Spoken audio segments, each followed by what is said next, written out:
ಕರ್ನಾಟಕದ ಎಲ್ಲ ಸ್ಪರ್ಧಾಂತರ ನಮಸ್ತೆ. ಸ್ಪರ್ಧಾ ಆಕಾಂಕ್ಷಿಗಳಿಗೆ ಒಂದು ಶುಭ ಸುದ್ದಿಯನ್ನ ಸ್ಪರ್ಧಾ ಚೇತನ ಸರಣಿ ಅಂತಕ್ಕಂಥದ್ದು ಕೊಡ್ತಾ ಇದೆ. ಸ್ನೇಹಿತರೆ, ಆಲ್ಮೋಸ್ಟ್ ಎಲ್ಲ ಒಂದು ಸ್ಪರ್ಧಾಕಾಂಕ್ಷಿಗಳ ಕೈಯಲ್ಲಿ ಸ್ಪರ್ಧಾ ಇತಿಹಾಸ ಅನ್ನುವಂಥದ್ದು 7ನೇ ಎಡಿಷನ್ ನಿಮ್ಗೆಲ್ಲ ಗೊತ್ತಿರುತ್ತೆ. ಆರ್ ಮಂಜುನಾಥ್ ಸರ್ ಅವರು ಬರೆದಕ್ಕಂಥ ಬುಕ್ ಬಹಳಷ್ಟು ಏನ್ ಪಾತ್ರ ಪಾಪ್ಯುಲಾರಿಟಿಯನ್ನು ಹೊಂದಿದೆ. ಇಲ್ಲಿ ಇವ್ರದೇ ಸರಣಿಯ ಇನ್ನೊಂದು ಬುಕ್ ಭೂಗೋಳಶಾಸ್ತ್ರ ಅಂದ್ರೆ ಭೂಗೋಳ ಚೇತನ ಅಂತಕ್ಕಂಥ ಒಂದು ಸರಣಿಯನ್ನ ಬಹಳ ಅಚ್ಚುಕಟ್ಟಾಗಿ ಸ್ಪರ್ಧಾರ್ಥಿಗಳನ್ನ ಗಮನದಲ್ಲಿಟ್ಟುಕೊಂಡು ಮಾರುಕಟ್ಟೆಯಲ್ಲಿ ಸಾಕಷ್ಟು ಬುಕ್ಸ್ ಗಳು ಇದಾವೆ. ನಿಮಗೆ ಆಲ್ಮೋಸ್ಟ್ ಎಲ್ಲಾ ಬುಕ್ಸ್ ಗಳು ಸಿಗ್ತಾವ. ಈ ಒಂದು ಬುಕ್ ಅಲ್ಲಿ ಬಹಳ ಒಂದು ವಿಶೇಷತೆಯಿಂದ ಕೊಟ್ಟಿರ್ತಕ್ಕಂಥದ್ದು ಮ್ಯಾಪ್ ಮೂಲಕ ಮತ್ತೆ ಯಾವುದೇ ಅಂಶಗಳನ್ನ NCERT ಮತ್ತೆ DSCERT ಅಂಶಗಳನ್ನ ಗಮನದಲ್ಲಿಟ್ಟುಕೊಂಡು ಎಲ್ಲ ಸ್ಪರ್ಧಾತ್ಮಕ ಪರೀಕ್ಷೆಗಳಿಗೆ ಅನುಕೂಲ ಆಗುವಂತಹ ದೃಷ್ಟಿಯನ್ನ ಇಟ್ಕೊಂಡು 2ನೇ ಒಂದು ಮುದ್ರಣವನ್ನ ಪರಿಷ್ಕೃತ ಮುದ್ರಣವನ್ನ ಇವರು ಏನ್ ಪಾತ್ರ ಮಾರುಕಟ್ಟೆಗೆ ಬಿಡುಗಡೆ ಮಾಡಿದ್ದಾರೆ. ಈ ಬುಕ್ಸ್ ಬಹಳಷ್ಟು ವಿಶೇಷತೆಯಿಂದ ಕೂಡಿದೆ.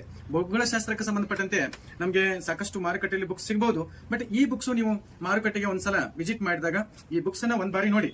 ಆನಂದ್ ಜಿ ಅಂತಕ್ಕಂಥವ್ರು ಅಂದ್ರೆ ಈ ಬುಕ್ಸ್ ನ ಲೇಖಕರಾಗಿರ್ತಾರೆ. ಒಂದ್ಸಲ ಈ ಬುಕ್ಸ್ ಅನ್ನ ನೀವು ಮಾರುಕಟ್ಟೆಯಲ್ಲಿ ನೋಡಿ ಚೆನ್ನಾಗಿದ್ರೆ ಏನ್ ಪಾತ್ರ ತೆಗೆದುಕೊಳ್ಳಿ. ಯಾಕಂದ್ರೆ ನಾನು ಈ ಬುಕ್ ಅನ್ನ ನೋಡಿರ್ತಕ್ಕಂಥದ್ದು ಏನು ಅಂತಂದ್ರೆ ಬಹಳಷ್ಟು ಅತ್ಯುತ್ತಮವಾಗಿರ್ತಕ್ಕಂಥ ಅಂಶಗಳನ್ನ ಎಷ್ಟು ಚೆನ್ನಾಗಿ ಬರೆದಿದ್ದಾರೆ ಅಂತಂದ್ರೆ ಅದನ್ನ ಎಕ್ಸ್ಪ್ಲೇಷನ್ ಮಾಡ್ಲಿಕ್ಕೆ ಸಾಧ್ಯ ಇಲ್ಲ. ಅಷ್ಟೊಂದು ಚೆನ್ನಾಗಿ ಬರೆದಿದ್ದಾರೆ. ಪ್ರಾಕೃತಿಕ ಭೂಗೋಳಶಾಸ್ತ್ರ, ಭಾರತ, ಕರ್ನಾಟಕ, ಪ್ರಪಂಚದ ಭೂಗೋಳಶಾಸ್ತ್ರವನ್ನ ಒಂದೇ ಬುಕ್ ಅಲ್ಲಿ ಸ್ಪರ್ಧಾಕಾಂಕ್ಷಿಗಳಿಗೆ ಬಹಳಷ್ಟು ಸರಳವಾಗಿರ್ತಕ್ಕಂಥ ಒಂದು ಮ್ಯಾಪ್ ಮೂಲಕ ಈ ಒಂದು ಪುಸ್ತಕ ನಿಮಗೆ ಸ್ಪರ್ಧಾತ್ಮಕ ಪರೀಕ್ಷೆಗಳಿಗೆ ಹೆಲ್ಪ್ ಆಗುತ್ತೆ ಅನ್ನುವಂಥ ದೃಷ್ಟಿಕೋನದಿಂದ ಈ ಒಂದು ಬುಕ್ ಎಲ್ಲಾ ಕರ್ನಾಟಕದ ಮಾರುಕಟ್ಟೆಯಲ್ಲಿ ಲಭ್ಯ ಇರುತ್ತೆ.